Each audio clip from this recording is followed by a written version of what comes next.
예전에 학생생활 상담소에서 이렇게 일을 한 적이 있었습니다. 저는 이제 당시에는 상담 훈련생이었기 때문에 직접적으로 상담은 관여하지 못했고요.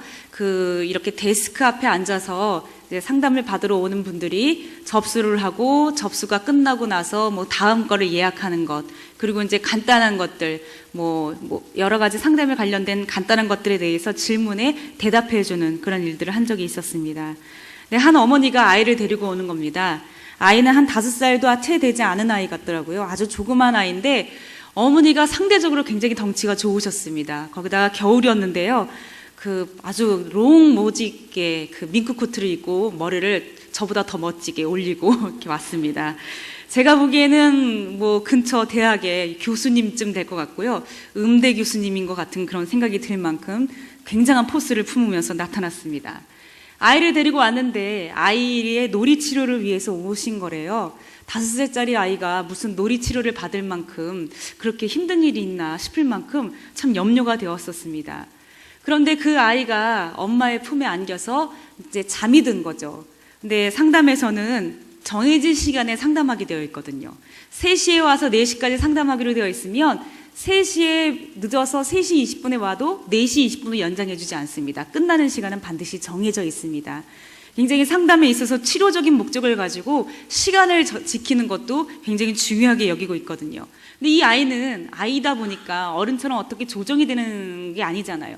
낮잠이 이제 깊이 든 거죠. 그래서 잠이 들어서 깨워도 흔들어도 깨어나질 않는 거예요. 그러니까 결국에는 상담사님이 기다리다가 마지막에 끝나기 10분 전에 아이가 깬 거예요. 그래서 몇 분을 놀아줬을까요? 네, 굉장히 냉정하시더라고요. 10분만 놀아주셨습니다. 10분 동안 놀이치료를 하고 나서 아이는 더 놀고 싶은데 어떻게 해야 되죠? 이제 상황이 끝났으니까, 시간이 끝났고 다음 사람이 기다리고 있으니까 이제 오늘은 여기서 우리가 빠이빠이 해야 된다 이렇게 얘기를 했습니다. 아이가 알아듣지 못하더군요. 당연하겠죠. 때가 나서 엄청나게 울어 제끼는 거죠. 막 얘가 우니까 엄마가 이 아이를 안고 나와서 이제 엄마도 굉장히 속상했을 것 같아요. 그런데 엄마가 갑자기 이 아이한테 이렇게 얘기하는 겁니다. 너무나도 목소리가 멋져서 제가 깜짝 놀라서 쳐다봤습니다. That's your fault. Don't cry. Don't cry. 이러면서 아이한테 이야기를 하는 겁니다. 그런다고 아이가 그칠까요? 굉장히 목소리를 우아했고 영어로 아이한테 얘기를 하더라고요. 아주 두 번째로 충격을 받았습니다. 너무너무 멋지게, 그리고 굉장히 품이 있고 우아해 보여서 참 깜짝 놀랐습니다. 그러면서 그 어머니가 펼쳐든 수첩에는 이 아이가 그 일주일 동안 보내야 될 스케줄이 빽빽하게 적혀져 있었습니다. 다음 상담을 예약하면서 그 스케줄표를 저한테 보여주더라고요. 제가 속으로 물어봤습니다. 어쩌라고요?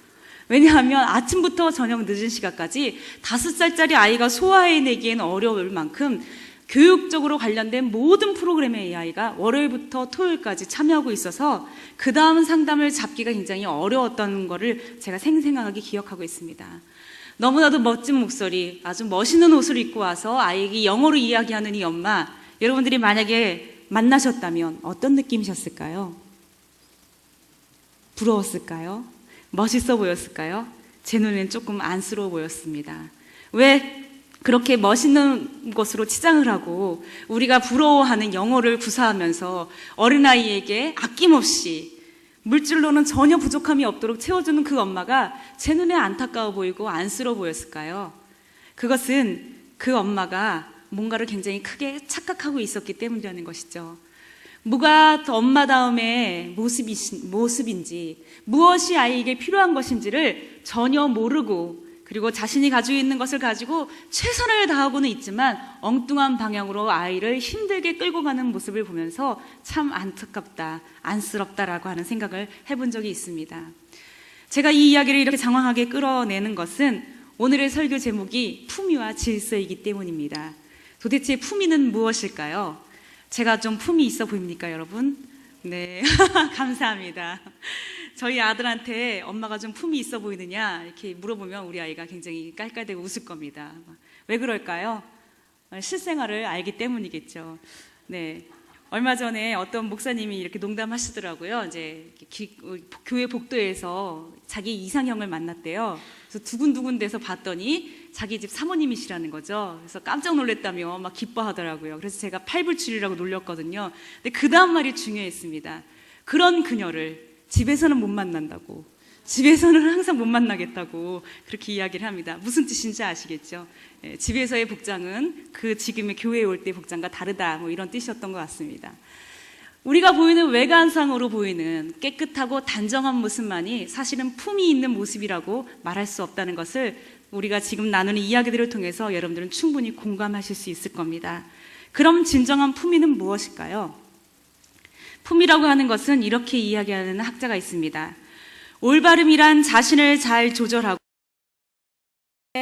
한 구역장님으로부터 전화가 왔습니다. 구역장님 목소리가 너무 힘이 없어서 좀 마음이 안 좋았습니다. 무슨 염려되는 일이 있으실까 근심하면서 이제 전화 내용을 들었습니다. 구역장님의 요청은 이것이었습니다. 목사님, 저를 위해 기도해 주세요. 뭘 위해 기도해 드릴까요? 했더니 마음이 미어지도록 너무너무 아프다는 겁니다. 도대체 우리 구역장님이 왜 그렇게 마음이 아프실까? 왜 그러냐면 바로 이런 일이 있었다는 거죠. 이제 그 있었던 구역이 한 신도시의 한 아파트 단지였거든요. 그 아파트 단지에 약 7가정의 교인들이 살았던 거죠. 그래서 그 아파트 단지에 사는 교우들을 한 구역으로 이제 묶어주고, 이분은 권사님이신데 그동안 또 많이 말씀을 전하고 전도 활동을 열심히 하셨던 분입니다. 그래서 그분이 이제 구역장님이 되어서 그 구역을 섬기고 있었습니다. 대부분의 젊은 구역원들은 이 구역장님을 언니처럼 따르고요, 너무너무 좋아했습니다. 구역장님이 때마다 시마다 김치도 해서 날라다 주고요, 애가 아프다 그러면 차로 데려다가 병원도 데리고 가주고, 늘 의지하는 곳이 친정 언니처럼 이 구역장님을 따랐다는 것이죠. 그런데 문제는 젊은 사람들이다 보니까 전부 다 각각 일이 많아서 늘 구역 예배 때가 되면 7가정이 전부 다 모이기가 너무 어려웠던 거예요. 그래서 모일 때마다 하는 이야기가, 이렇게 구역장님하고 예배 드리면 너무 좋은데 우리 구역원 7명 다 봤으면 좋겠다고, 이제 그게 그 구역원들의 소원이었다는 거죠. 그런데 모처럼 한 달 뒤에 어느 날 다 같이 그날 시간이 빈다는 겁니다. 얼마나 기뻤을까요? 그래서 그날로 약속을 정하고 서로 다짐을 하는 거죠.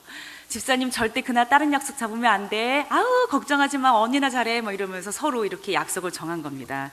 그리고 구역장님은 하나님께서 드디어 내게 기도의 응답을 주셨구나라는 생각이 들어서 그 시간을 기다렸습니다. 구역원들이 바쁜데 구역 예배 오는 것도 너무 고맙고, 또 다 같이 모인다니까 너무 기뻐서 구역장님 집에서 모이기로 하였습니다. 그리고 한 달 전부터 이 빨간 달력에 빨간 볼펜으로 표시를 하고 그렇게 모일 수 있도록 해준 거에 대해서 하나님께 감사하면서 음식을 이제 부랴부랴 장만했겠죠. 음식을 잔뜩 장만하고 또 구역장님이 미덥지 않으니까 전화를 한 번씩 다 돌렸겠죠. 집사님, 내일 모이는 거 알지? 했더니 구역장님한테 얘기했다는 거예요. 아유, 걱정하지 마라 권사님, 제가 달력에다 표시해놓고요, 기다리고 있어요. 그러면서 막 대답을 다 했다는 겁니다. 그리고 이제 밤에 열심히 음식 준비를 하고 아침부터 일어나서 구역원들과 함께 먹을 식사 준비를 잔치처럼 준비한 거죠. 남편 집사님도 보고 무슨 잔치하냐고 이렇게 기뻐하면서 좋아했습니다. 그리고 이제 만나기로 한 시간, 10분이 지나도 아무도 오지 않습니다. 30분이 지나도 아무도 오질 않는 겁니다. 그럴 리가 없는데, 어저께 7명하고 다 통화를 했는데 안 올 리가 없다 생각이 들어서 어디쯤 오나 알아보려고 전화를 돌리기 시작했습니다. 그랬더니 모두가 다 하나같이 이야기하는 것이 갑자기 일이 생겨서 못 오게 되었다라고 이야기를 했다는 것이죠. 수십만 원의 장을 봐서 제일 좋은 특등심으로 고기를 장만하고 반찬을 장만하고 밥을 차려놓고 기다렸던 구역장님은 너무너무 슬펐답니다. 저한테 이렇게 표현하더라고요. 참담했습니다. 그래서 그냥 그 자리에서 식탁 아래 엎드려서 엉엉 울었습니다. 목사님, 그렇게 저한테 전화가 온 겁니다. 참담이라고 하는 표현, 제게는 배신감과 허무감으로 느껴졌습니다. 얼마나 배신감이 들었을까요? 한 달 전부터 서로 그렇게 이야기하고, 아니 어저께라도 못 온다고 이야기했으면 그렇게 장이라도 봐지 않을 텐데 철떡같이 약속해놓고 아침부터 연락하지 않더니 모이는 시간이 30분이 지나서야 자기가 급한 일이 생겨서 못 오겠다고. 한두 명 그러는 것도 이해가 가기가 섭섭할 텐데 어떻게 한결같이 7명 모두가 그럴 수 있었는지 전화 내용을 듣는 저도 참 속상했습니다. 그리고 엉엉 우는 권사님께 뭐라 드릴 말씀이 없었습니다. 그리고 다 울고 나서 권사님 그러시더라고요. 제가 아직도 부족한가 봐요, 목사님. 저를 위해 기도해 주세요. 우리 구역원들이 함께 잘 모일 수 있게 기도해 주세요 라고 저한테 부탁하더라고요. 속으로 제가 얼마나 다행이다 생각했을까요? 구역장 안 한다고 그럴까 봐 많이 염려했었는데, 그렇게도 힘들고 어려운 상처를 받았음에도 불구하고 구역장님이 하시는 말이 그래도 감사하고 그래도 우리 구역원들 잘 모일 수 있도록 기도해달라고 하고 전화를 끊었습니다. 여러분, 누군가를 초대하고 기다린다는 것은 굉장히 설레이기도 하고 참 신경이 쓰이는 일 아닐까요? 저처럼 음식을 많이 해보지 못한 사람은 이 누구를 초대하려고 하면 굉장히 많은 준비가 필요합니다. 얼마나 많은 준비가 필요할까요? 도대체 그 사람들한테 내가 할 수 있는 요리가 뭘까를 고민해 보겠죠. 가장 간단하면서도 가장 맛있게 할 수 있는 요리를 아마 인터넷으로 계속 검색을 해서 찾아낼 겁니다. 그리고 요리를 해본 적이 없기 때문에 요리 비법을 인터넷으로 가지고 계속 연습하고 또 볼 겁니다. 그리고 좋은 재료를 사기 위해서 애쓰겠죠. 제가 아무리 밤에 늦게 들어갈지라도 내일 손님들이 온다고